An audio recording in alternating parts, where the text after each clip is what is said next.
Namaste. One of the things that many people struggle with is stepping forwards from downward facing dog.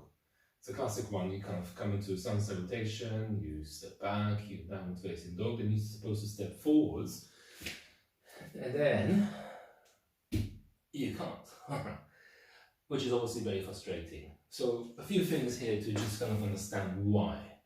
The most important thing here is to remember that technique makes a big difference. So let's look at techniques. The main obstacle here is sometimes not just the lack of technique, it's also body proportion. So we need to look into that as well. Body proportion, I mean here, is when you step forward, you need to be able to fit your shin, between the hands. If your arms are short and your legs are very long, if your hand can't reach the floor, well, there's no way you can get that foot through between the hands. So that's something to consider. In this case, I can put my hand down and it just about fits. Which means I can do that. But if, in your case, your arm is here, then you have to make your arm longer. So we look into a few things how to do that. First of all, technique. So in technique, the classic thing to remember here is the shape of your spine. If your spine is flat or even concaved, then already your leg is not going to fit, because you can see here my hip is too low. So the first thing to think about is cat. Okay, the cat position lifts your hip up away from the floor. So if I'm doing that, if my back is flat, I'm stuck. If my back is rounded, there's a better chance of doing that. Okay, so second thing, again, the length of your leg compared to the length of your arm. So what we do, we need to make the arm longer. First thing, rather than having your palms down, you can come to fingertips.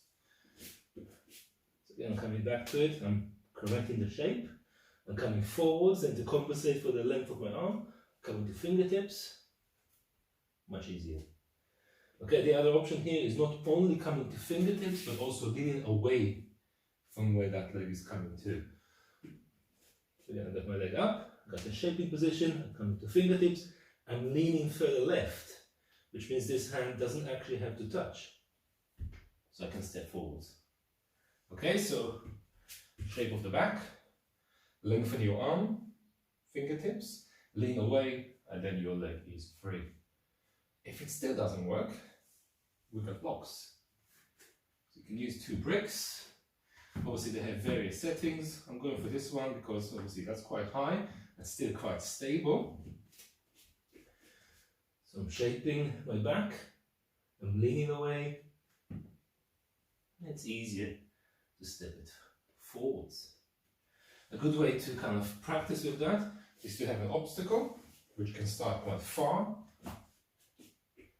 Then you learn to go over it, because that helps to shape the spine. Gradually bring it closer.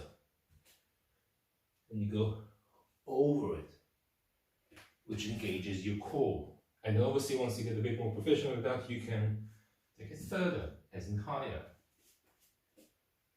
Then you go hopefully, over it.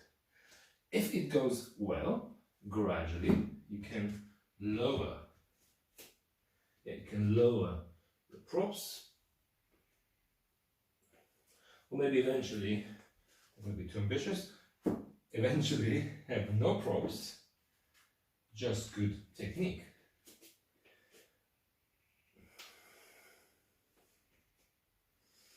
So you can see my hand slightly lifts because it needs to. If it go this way, much easier. Alright? A few things you can do, a few drills that you can do to add, besides the literal stepping forward, stepping back, is a leg lift. So assuming that you are in the forward position, facing this way, you just learn to lift, lift, lift. See, my hand is high here, I can use a block, lift, lift, lift.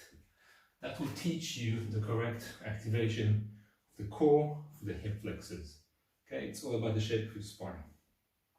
I'm hoping you found this little tutorial useful, and that you can either use it for yourself to help you step forward with a bit more confidence, to kind of maintain a flow, or maybe inform it to your students if they're struggling a bit with these kind of things.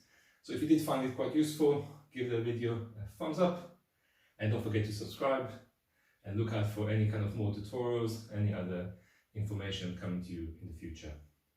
Until then, keep stepping, keep jumping, keep moving, keep practicing yoga.